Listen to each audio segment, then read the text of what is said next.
দেশে আসছে চারিদিক থেকে প্রোটোকল, হাইরে প্রোটোকল, এগুলো প্রধানমন্ত্রীরাও এই প্রোটোকল পায় না। সেনাবাহিনী নেমে গিয়ে 4000 সেনাবাহিনী একটা দলের প্রধানকে প্রোটোকল দেয়া লাগছে।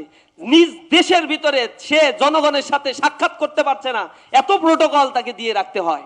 কিসের এত ভয়? সে বলে দেশে আসা আমার উপরে নির্ভর করে না। তাহলে কার উপরে নির্ভর করে? তার দেশে আসা তো কোনো রাজনৈতিক দলের উপরে নির্ভর করে না, ইন্টারিম গভর্নমেন্টকে তো থোড়া কেয়ার করে। তাহলে তার দেশে আসা নির্ভর করছে কাদের উপরে, আর কাদের সাথেই বা মাসোয়ারা করে আবার সে দেশে আসছে? এগুলো মানুষ এখন প্রশ্ন করছে, জনমনে উদ্বেগের সৃষ্টি হয়েছে।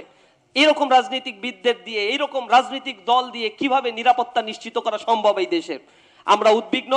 মানুষ এখন উন্মুখ হয়ে আছে একটা বড় পরিবর্তনের জন্য। হ্যাঁ ভোটের পক্ষে ক্যাম্পেইন করার ক্ষেত্রে তারা আবার বাধা সৃষ্টি করতে চায়। আমরা বলছি জুলাইকে আইনি ভিত্তি দিতে হলে হ্যাঁ ভোটের পক্ষে জনমত তৈরি করতে হবে। হ্যাঁ ভোট যদি হয় তাহলে আবার একটা দৈত্য দানব বাংলাদেশে তৈরি হবে না, সংবিধান সংস্কার হবে, সংবিধান কাটাছেড়া করতে গিয়ে আবার গণভোটের প্রয়োজন হবে। সুতরাং ইচ্ছা মতো কেউ সংবিধান কাটাছেড়া করতে পারবে না। নির্বাচন কমিশন স্বচ্ছ হবে। আর একটা দল ক্ষমতা থেকে চলে গেলে এরপরে তত্ত্বাবধায়ক সরকার ব্যবস্থা পুনর্বহাল এই গণভোটের মাধ্যমেই হবে, এবং তত্ত্বাবধায়ক সরকারের অধীনে যে নির্বাচন সামনে হবে এই তত্ত্বাবধায়ক সরকারে গঠিত হবে সরকারি দল, বিরোধী দল এবং অন্যান্য রাজনৈতিক শক্তিগুলোর একটা ঐক্যবদ্ধ প্রয়াসের মধ্য দিয়ে তত্ত্বাবধায়ক সরকার গঠিত হবে। এরপরে দুদকের ফরমেশন, স্বাধীন বিচার বিভাগ, এগুলো সকল সংস্কারগুলো এই হ্যাঁ ভোটের মধ্যে লুকায়িত রয়েছে। সুতরাং হ্যাঁ ভোট যদি সামনে জয়যুক্ত হয় বাংলাদেশে জুলাইয়ের আকাঙ্ক্ষা বাস্তবায়ন হবে। এজন্য ছাত্র জনতাকে আবারও সামনের সারিতে থেকে নেতৃত্ব দিতে হবে।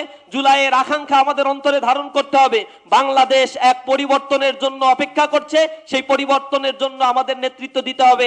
আমরা আশা করি জাকপা ছাত্রলীগ সেই নেতৃত্বের ক্ষেত্রে পূর্বে যে ভূমিকা রেখেছে সেই ভূমিকা তারা অব্যাহত রাখবে। বাংলাদেশকে গঠন করার পূর্ব পর্যন্ত আমরা তরুণ সমাজ দমিত হব না। আমরা ক্যাম্পাসগুলোতে দেখতে পেয়েছি, প্রতিটি ক্যাম্পাসে আজ মহাজাগরণ সৃষ্টি হয়েছে।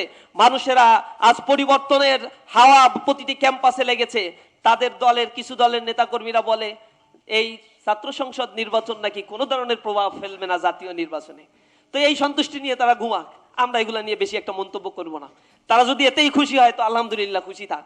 ছাত্র সংসদ নির্বাচনে যে ছাত্র সংগঠনগুলো অংশগ্রহণ করেছিল, যে ক্যাম্পাসগুলোতে নির্বাচন হয়েছিল, মনে রাখবেন এই ক্যাম্পাসগুলো হচ্ছে বাংলাদেশের আদি এবং প্রসিদ্ধ সমৃদ্ধ মেধাবীদের আতুরঘর হিসেবে পরিচিত এই ক্যাম্পাসগুলো। এই ক্যাম্পাসে যে ছাত্ররা পড়ে এরা ঘুমায় ঘুমায় থাকে না। এই ক্যাম্পাসের ছাত্ররাই বাংলাদেশের জুডিশিয়ারি, অ্যাডমিনিস্ট্রেশন, ডিফেন্স ফোর্স, বাংলাদেশের আঞ্চলিক নিরাপত্তা, বুদ্ধিজীবী মহল থেকে শুরু করে বাংলাদেশের প্রতিটি অঙ্গনগুলো মুখর করে রাখে এই ক্যাম্পাসের ছাত্র জনতারা। সুতরাং এই ক্যাম্পাসের ছাত্ররা যে সিদ্ধান্ত নিয়েছে তা যদি আপনারা মনে করেন এরপরেও আপনাদের পূর্বতন রাজনৈতিক বন্দোবস্ত আপনারা জাহির রেখে এরপরে আপনারা ক্ষমতায় গিয়ে আবার পূর্বের রাজনীতি করতে থাকবেন, তাহলে সময়ের অপেক্ষা করেন। সময় আছে, এখন ফেরত আসেন। বাংলাদেশের প্রশ্নে আমরা একতাবদ্ধ হয়ে যাব। বাংলাদেশকে আধিপত্যবাদের করাল গ্রাস থেকে মুক্ত করার জন্য আমরা বাংলাদেশপন্থী হয়ে স্বাধীনতার সার্বভৌমত্ব, সাম্য, মানবিক মর্যাদা আর সামাজিক সুবিচার প্রতিষ্ঠার জন্য কাঁধে কাঁধ মিলিয়ে আমরা কাজ করব।